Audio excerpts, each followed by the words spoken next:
Assalomu alaykum hammaga do'stlar. Bundan 10 kuncha oldin Qozog'istonda ish bor deb bitta video chiqargan edim. Juda ko'plarga foydali bo'ldi. Undan keyin kamida 7-8 ta odam dokument masalasi bo'yicha telefon qilib so'radi. Dokument masalasi bo'yicha ham video chiqaring deb. Qozog'istonda dokument masalasi bo'yicha video chiqaraman. Yana pasport yo'qotganlar bor, pasportdan so'roq o'tib ketganlar bor. Shu pasportni so'roq o'tib ketgan, pasport yo'qotganlar uchun bitta video qilaman, xudo xolasa. Xullas, Qozog'istonga birinchi marta borayotganlar uchun 3 oylik registratsiya bo'ladi. Tojikiston grajdanlari uchun, O'zbekiston grajdanlari uchun 1 oylik registratsiya bo'ladi. Buning narxi где-то 1000 rubl atrofida, 1000-2000 rubl atrofida bo'ladi. Xo'sh, ondan keyin продление registratsiya 3 oylik bo'ladi, разрешение работа. Xo'sh, u 3 oyligi разрешение работа bo'ladi. Uni narxi 90 ming tanga, где-то 17-18 ming rubl atrofida.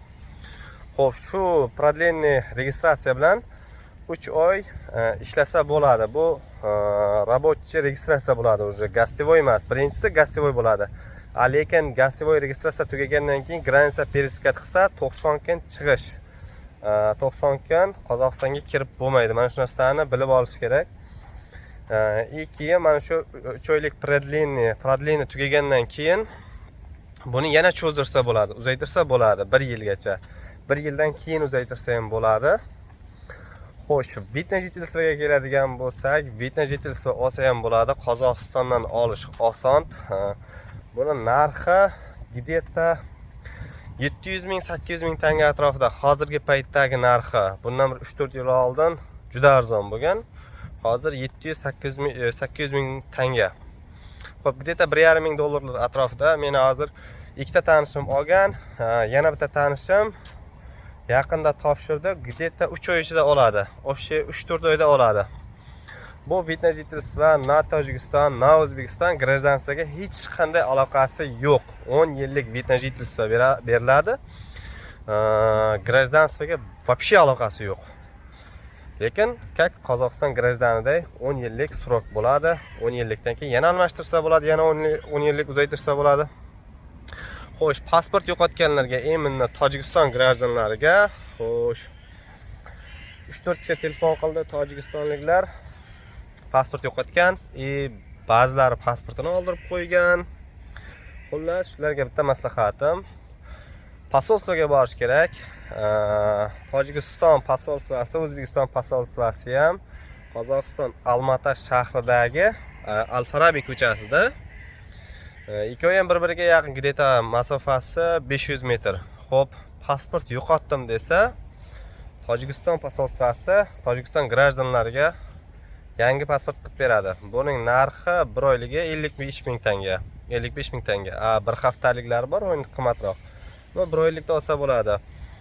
O'zbekiston grajdanlari uchun agarda siz pasportingizni yo'qotgan bo'lsangiz, xo'sh, qog'ozcha chiqarib beradi. Чтобы uygacha yetib olish. Endi точно nima deyishini bilmayman. Xullas, mana shunday qilsa bo'ladi. Chunki 3-4 kishi 1-2 joyda ishlagan, oyliklarni beryapti dedi, lekin faqat pasportlarni olib qo'ygan dedi.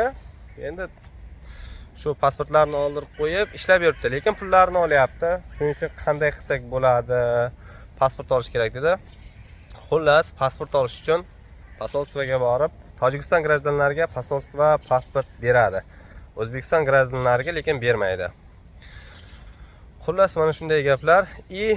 Qozog'istonda bez dokument yurgan Tojikiston yoki O'zbekiston grajdanlariga bitta yaxshi bitta lifehack aytib o'taman. Ko'pchilik 5 oy, 7 oylab ishlayapti-da, bez dokument ishlab, granitsaga borib 3-4 kun sudda qolib, suddan keyin 5 yillik zapret olib ketyapti. Где-то 90 ming, 100 ming tanga shtraflarini to'lab. Men mana shuning просто бесплатный variantini aytib o'taman. Agar siz bez dokument bo'lsangiz, agar bez dokument bo'lib turib, Tojikiston yo O'zbekistonga ketmoqchisiz, 6-7 oy bo'lgan. Shuni бесплатный variantini aytaman. Eng yaqin отделениyaga borish kerak. Xullas, Men o'z yurtimga qaytmoqchiman. Men deportatsiya qilinglar deb отделениеga borib, заявление yozsalaring, shu borgan kuni pasportni olib qoladi-da, заявлениeni qabul qiladi, onlayn sudga jo'natadi. Xo'p, bir kundan keyin sud bo'ladi, где-то 24 soatdan keyin. Agar ochit ko'p bo'lsa, balkim 2-3 kun, lekin pasportni olib qoladi. Xo'p, onlayn sud bo'ladi. Sudda sababini so'raydi. Nima sababdan dokument qilmagansiz? Endi sabablarini aytasizlar. Qanday ba'zi sabablar bo'lib qoladi, pul bo'lmay qoladi yoki bo'lmasa ishlagan joylaringda pullaringni bermay qolishi mumkin. Shunday sabablarni bu o'rinli o'zini sabablarini keltirib sudyaga tushuntirsa, sudya besplatni 5 yillik deportatsiya, ya'ni zapret urib beradi. Lekin Qozog'istonda shunday bu chiqib ketayotganda pasportga pechat uriladi. Polni Vidvarenniy degan pechat bor. Rossiyada bu narsa yo'q. Zapret просто tak bazaga qo'yiladi, lekin Qozog'istonda как положено pasportga urib beriladi. Xullas do'stlar, video foydali bo'lgan bo'lsa, hammaga yoqadi deb o'ylayman, chunki juda ko'p odamlar telefon qilib so'radi. Ko'plar dokument bo'yicha, ko'plar pasport, ko'plar ish bo'yicha. Bu odamlarga foydam tegsa xursandman. Bitta narsani aytib o'tib ketaman. Shu videoni 15 ming odam ko'rib, 98% bespodpisliklar ekan. Siz ham shu kanalga tirslatib bitta podpiskani bosib qo'ying. Inshaalloh keyingi videolarimiz balkim sizga bir foydali, bir manfaatli bo'lishi mumkin. Xullas, kanalga obuna bo'lib qo'yasizlar. Sog' bo'lasizlar, salomat bo'lasizlar.